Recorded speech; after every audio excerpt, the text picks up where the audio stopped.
Ya baik, jadi di kesempatan berikutnya ya pada kali ini kita akan membuat sebuah rangkaian sederhana dengan menggunakan Tina-T. Kemudian dari rangkaian yang sudah kita buat tersebut kita lakukan pengukuran. Sebenarnya proses simulasi yang terjadi di sini sifatnya tidak interaktif. Interaktif yang saya maksud itu adalah mungkin ketika kita jalankan simulasinya, ketika kita klik ada tombol play, kemudian terjadi pengukuran dengan nilai tertentu, kemudian langsung tampil seperti itu ya.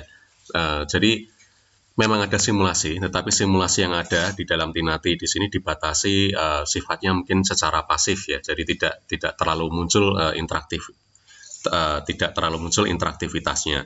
Nah, itu tidak menjadi masalah karena untuk data yang kita perlukan seperti hasil pengukuran untuk tegangan, arus dan sebagainya itu tetap bisa kita dapatkan dengan menggunakan analisis yang nantinya akan kita coba di dalam rangkaian tersebut. Jadi ada beberapa macam analisis yang bisa kita lakukan. Ini sebagai contoh ada ERC atau Electrical Rule Check. Jadi ini yang sedikit membedakan bahwa rangkaian yang kita buat di dalam Tina-T tersebut itu bisa kita cek apakah ada kesalahan koneksi atau tidak gitu ya. Dan kemudian yang lain yang umum tersebut ada analisis untuk DC dan ada analisis untuk AC, kemudian ada juga transient, kemudian di sini ada steady state dan Fourier.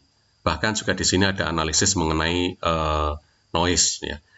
Tetapi nanti akan sebagian besar kita pakai itu hanya ada dua, yaitu analisis ERC atau Electrical Rule Check, dan kemudian juga nanti ada DC Analysis yang melibatkan di sini Table of DC Results. Jadi nanti ketika kita menggunakan aplikasi Tina-T tadi, kemudian kita melaksanakan analisis yang jenisnya analisis DC, kita bisa langsung menampilkan datanya tersebut dalam bentuk tabel, di mana tabel tadi akan berisi titik-titik simpul tegangan yang ada pada rangkaian tersebut. Sehingga nanti kita tinggal sesuaikan. Kita mau membaca pada area mana, kita sesuaikan pada titik simpul yang sebelah mana. Ya, jadi itu perbedaannya dengan apa yang mungkin dulu sudah kita pahami dengan multisim. Untuk memasukkan komponen, kita bisa klik pada basic ya. Pada basic di sini.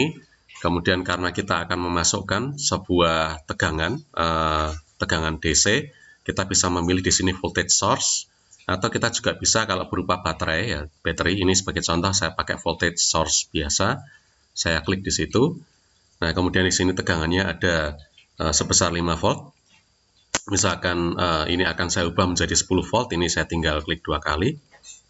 Kemudian saya ketik di situ nilainya adalah sebesar 10 volt ya. Kemudian saya klik OK. Sesudah itu kita akan memasukkan dua buah resistor. Ya, yang satu nilainya 2 kilo ohm dan satunya lagi adalah 3 kilo ohm. Caranya kita bisa klik langsung pada simbol dari basic di sini, simbol pada resistor, kemudian kita klik sekali.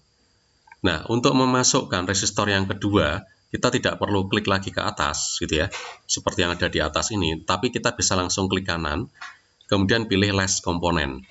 Nah, dengan memilih klik kanan less komponen ini, maka komponen yang terakhir dipilih, yaitu resistor tersebut akan muncul lagi. Kemudian kita klik sekali, kita klik kiri ya sekali. Nah, berikutnya yang bisa kita masukkan lagi ke dalam rangkaian ini adalah ground ya. Jadi untuk simulasi dengan menggunakan software apapun itu pasti dia akan selalu membutuhkan titik ground. Titik ground tersebut kita bisa klik pada basic, kemudian kita klik pada simbol ground, lalu kita tempatkan di bagian bawah seperti ini. Kemudian misalkan resistor tersebut akan kita putar ya, itu kita bisa coba. Jadi di sini kita klik kanan pada R2, kemudian kita putar ke arah kanan atau rotate right. Nah, bentuknya menjadi semacam itu. Nah, ini kita bisa geser, kita klik, kemudian kita geser ya ke samping kanan. Nah, apabila diinginkan untuk R2-nya ini tidak secara horizontal seperti itu gitu ya, itu kita bisa klik pada R2 saja, kita klik kanan, kita klik kiri, kemudian kita klik kanan, kemudian rotate right. Nah, jadi nanti akan tulisannya akan menjadi lurus lagi di sini untuk label dari komponen yang kita pakai. Sekalian kita ubah di sini untuk R1-nya kita berikan nilai 2K. Jadi ini kita klik 2 kali pada simbol resistornya. Kemudian ini kita ganti menjadi 2K gitu ya. Kemudian kita klik OK. sesudah itu kita masukkan yang R2 di sini nilainya adalah sebesar 3K. Jadi pada resistance ini kita hapus, kita klik. Terus kita tulis 3 di situ, oke. Jadi di sini ada 2K dan 3K. Kemudian untuk menghubungkannya di dalam satu rangkaian, ini bisa kita lakukan dengan mengarahkan saja ke ujung sebelah atas di sini misalkan. Kemudian kita klik sekali, tidak usah digeser ya, tetapi kita arahkan saja ke atas seperti ini. Kemudian kita arahkan ke samping kanan sampai menyambung. Kemudian kita klik sekali. Demikian juga yang R1 di sini, yang kaki yang sebelah kanan, kita klik saja, kemudian kita lepas ya. Kita arahkan saja mouse-nya ya. Kemudian kita arahkan ke bawah, kemudian kita klik lagi. Nah, untuk yang bawah ini, mungkin ini saya luruskan dulu untuk yang ground-nya di tengah. Untuk kaki yang sebelah bawah, untuk sumber tegangan, saya klik, kemudian ini saya arahkan ke bawah, arahkan ke kanan seperti ini, kemudian saya sambungkan ke kaki yang sebelah bawah dari R2. Terus untuk ground-nya, ini saya klik di sebelah atas, kemudian saya arahkan saja ke tengah-tengah, kemudian klik pada garis yang sudah ada sehingga muncul ada titik persilangan. Ini nanti akan ditandai dengan muncul titik hitam. Ya, jadi kalau sudah seperti ini kita sudah membuat sebuah rangkaian ya, yang sudah terangkai dengan baik, tapi tidak apa-apa, kita bisa mengecekkannya dengan menggunakan ERC. Sebelum kita lanjutkan ke langkah itu, kita bisa simpan dulu. Seperti biasa, kita tekan Ctrl S, misalkan. Ctrl S di situ, gitu ya. Kemudian kita namakan, contohnya di sini rangkaian, misalkan. Rangkaian, kemudian kita klik Save. Ya, baik, ini sudah kita simpan seperti itu untuk bentuk rangkaiannya.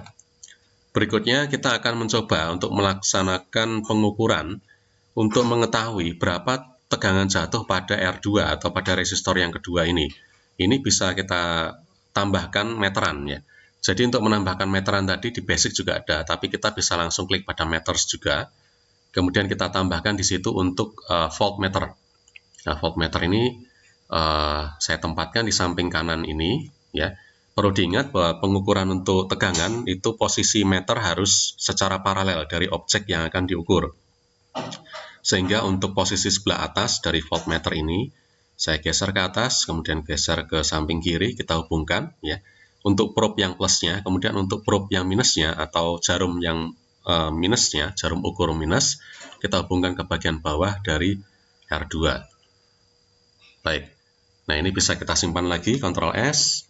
Terus untuk melanjutkan, sebelum kita masuk ke analisis untuk mengukur berapa tegangan pada V ini, bisa kita cek untuk bentuk rangkaiannya dengan menggunakan analisis, kemudian ERC.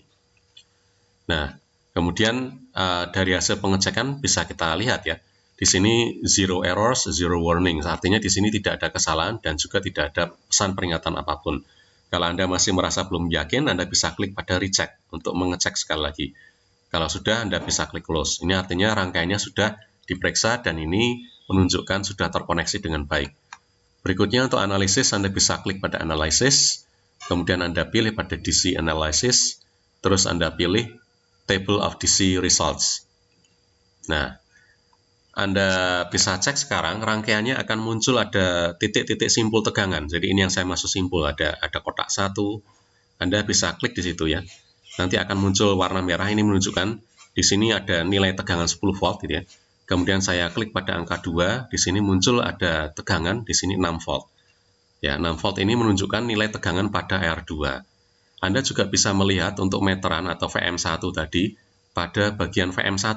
Ya, jadi yang terbaca oleh alat ukur voltmeter tadi atau VM1 adalah sebesar 6 volt. Jadi data inilah yang kita butuhkan gitu ya, bahwa jatuh tegangan pada R2 itu adalah sebesar 6 volt. Itu bisa kita ketahui dari situ. Ya. Baik, ini bisa kita klik cancel ya. Nah, selanjutnya kita akan coba untuk mengukur arus ya, arus yang mengalir pada rangkaian ini. Nah, ini alat ukurnya bisa kita hapus. Jadi kita klik kanan saja pada VM1, kemudian kita pilih delete. Untuk kabelnya ini bisa kita hapus juga, kita klik kanan kemudian kita pilih delete. Ini juga kita hapus, klik kanan delete. Karena untuk mengukur arus itu dibutuhkan sebuah rangkaian yang posisinya adalah seri, maka kita harus melepaskan gitu ya salah satu bagian dari rangkaian. Ini sebagai contoh antara R1 dan R2 di sini, ini saya hapus. Saya klik, kemudian klik kanan, kemudian delete. Nah, berikutnya ini saya tempatkan untuk alat ukur yang berfungsi untuk mengukur arus yang mengalir pada rangkaian ini yang dinamakan sebagai ampere meter. Jadi kita klik pada meters dan kemudian saya klik pada ampere meter, gitu ya. Kemudian di sini saya tempatkan pada rangkaian tadi.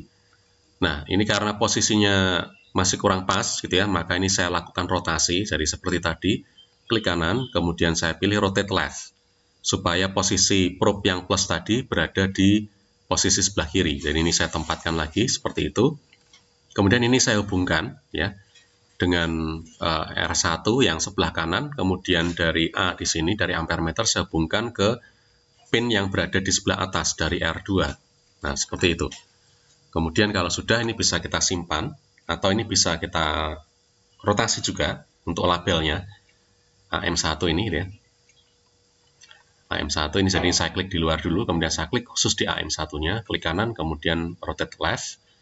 Baik, ini bisa kita simpan lagi, Ctrl S. Lalu kita lanjutkan, masih sama ya, analisis kemudian IRC untuk mengecek tidak ada kesalahan apapun, gitu ya. Ini bisa saya klik close. Saya lanjutkan lagi di sini analysis, kemudian DC analysis, kemudian table of DC results.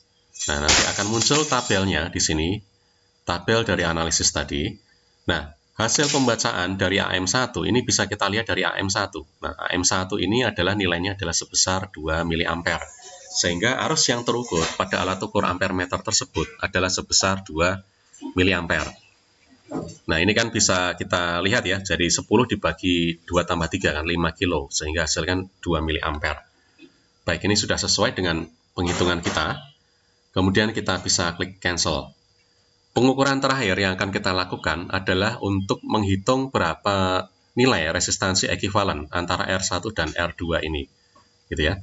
Nah, untuk mengukurnya, ini alat ukur yang sudah kita pasang, yaitu ampere meter kita hapus, kita klik kanan, kemudian kita pilih delete. Sesudah itu untuk jalur yang menghubungkannya tadi kita juga bersihkan dulu, ya seperti ini, kita hapus. Kemudian antara R1 dan R2 kita hubungkan. Ya, kita hubungkan seperti ini, R1 dan R2. Baik, kita sudah lakukan koneksi. Nah, untuk mengukur resistansi ekuivalen atau resistansi total, maka untuk sumber tegangan kita hilangkan, kita hapus. Sehingga di sini kita klik kanan, kemudian habis itu kita klik delete.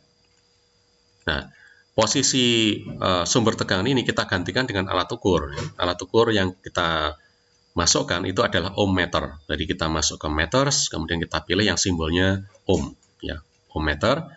Kemudian di sini kita hubungkan ya, kita hubungkan kedua titik tadi. Jadi di sini kita bisa cek ini sudah terhubung, ya, apakah ini sudah terhubung atau belum? Ya, kita masukkan seperti itu. Kemudian kalau sudah, ini bisa kita simpan kembali, Ctrl S, lalu kita lanjutkan dengan masuk ke bagian analisis, lalu IRC. Nah, di IRC di sini kita cek dan ternyata tidak ada kesalahan apapun, gitu ya. Kita klik pada close. Selanjutnya bisa kita mulai analisis DC. Jadi analisis, DC analysis, kemudian table of DC results. Nah, kemudian akan kelihatan di sini nilai-nilai tegangan dan nilai arus, voltages, currents. Nah, alat ini simbolnya adalah ZM1, sehingga kita cek di sini ZM1 nilainya berapa. Nah, ZM1 nilainya adalah sebesar 5 kilo ohm. Jadi ini seperti apa yang sudah kita perhitungkan sebelumnya, bahwa resistansi total dari dua resistor yang terhubung seri seperti ini, 2 kilo dan 3 kilo itu adalah sebesar 5 kilo ohm. Dan ini yang terbaca pada ohmmeter ZM1. Ini kita klik cancel. Ya, baik. Jadi seperti itu cara atau langkah-langkah pengukuran dengan menggunakan TINATI, ya. Kemudian analisis yang kita laksanakan itu adalah dengan menggunakan analisis, DC analysis, dan kemudian table of DC results.